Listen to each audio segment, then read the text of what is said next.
बिस्मिल्लाहिर्रहमानिर्रहीम। नाज़रीन अस्सलाम वालेकुम। मैं हूं उमर बरलास और आप देख रहे हैं उमर बरलास अपडेट्स। नाज़रीन, हमने मुंतखब अहादीस के वाक़यात का एक सिलसिला शुरू किया है। यूँ तो आपने मुख्तलिफ़ मज़हबी रहनुमाओं से ये वाक़यात सुन रखे होंगे, लेकिन यहाँ पे हमने अहादीस के वाक़यात को रेफ़रेंस के साथ मिन-व-वन पेश किया है। इसमें अपनी तरफ से कुछ भी इज़ाफ़ा या काट-छाँट नहीं की है। हर वाक़या में हमारे लिए सीखने और अमल करने के लिए बहुत कुछ है। उम्मीद है आपको ये हमारा नया सिलसिला पसंद आएगा। नाज़रीन, आज का हदीस का खूबसूरत वाक़या कुछ इस तरह है। याकूब बिन अब्दुर्रहमान ने बयान किया, उनसे अबू हाजिम ने और उनसे सहल बिन साद सादी रदी अल्लाह अन्हु ने बयान किया कि रसूल अल्लाह सल्लल्लाहु अलैहि वसल्लम की अपने असहाब के हमरा ओहद या खैबर की लड़ाई में मुशरिकीन से मुठभेड़ हुई और जंग छिड़ गई।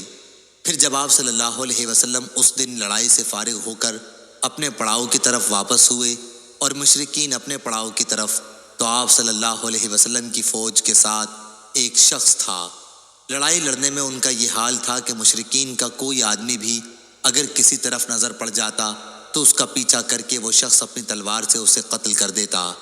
सहल रदी अल्लाह अन्हु ने उसके मुताल्लिक़ कहा कि आज जितनी सरगर्मी के साथ फ़लाँ शख्स लड़ा है, हम में से कोई भी इस तरह न लड़ सका।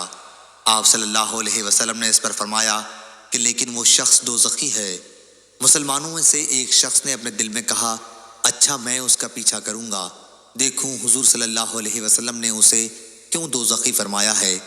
बयान किया कि वो उसके साथ साथ दूसरे दिन लड़ाई में मौजूद रहा। जब कभी वो खड़ा हो जाता तो ये भी खड़ा हो जाता, और जब वो तेज़ चलता तो ये भी उसके साथ तेज़ चलता। बयान किया कि आखिर वो शख्स ज़ख्मी हो गया। ज़ख्म बड़ा गहरा था, इसलिए उसने चाहा कि मौत जल्दी आ जाए और अपनी तलवार का फल ज़मीन पर रखकर उसकी धार को सीने के मुकाबले में कर लिया और तलवार पर गिरकर अपनी जान दे दी। अब वो साहब रसूल अल्लाह सल्लल्लाहु अलैहि वसल्लम की खिदमत में हाजिर हुए और कहने लगे कि मैं गवाही देता हूँ कि आप अल्लाह के सच्चे रसूल हैं। आपने दरियाफ्त फरमाया, क्या बात हुई? उन्होंने बयान किया कि वही शख्स जिसके मुताल्लिक़ आपने फरमाया था कि वो दोज़खी है। सहाबा कराम रदी अल्लाह अन्हुम पर यह आपका फरमान बड़ा शाख गुजरा था। मैंने उनसे कहा कि तुम सब लोगों की तरफ से मैं उसके मुताल्लिक़ तहक़ीक़ करता हूँ। चुनांचा मैं उसके पीछे हो लिया।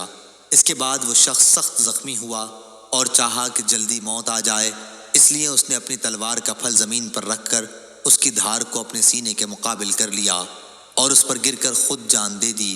उस वक्त आपने फरमाया कि एक आदमी ज़िंदगी भर बज़ाहिर अहले जन्नत के से काम करता है, हालांकि वो अहले दोज़ख में से होता है, और एक आदमी बज़ाहिर अहले दोज़ख के काम करता है, हालांकि वो अहले जन्नत में से होता है।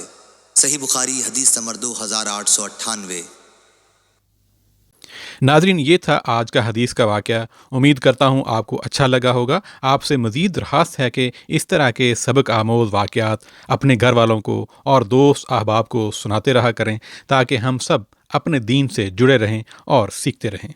उमर बरलास को इजाज़त दीजिए। अस्सलामु अलैकुम।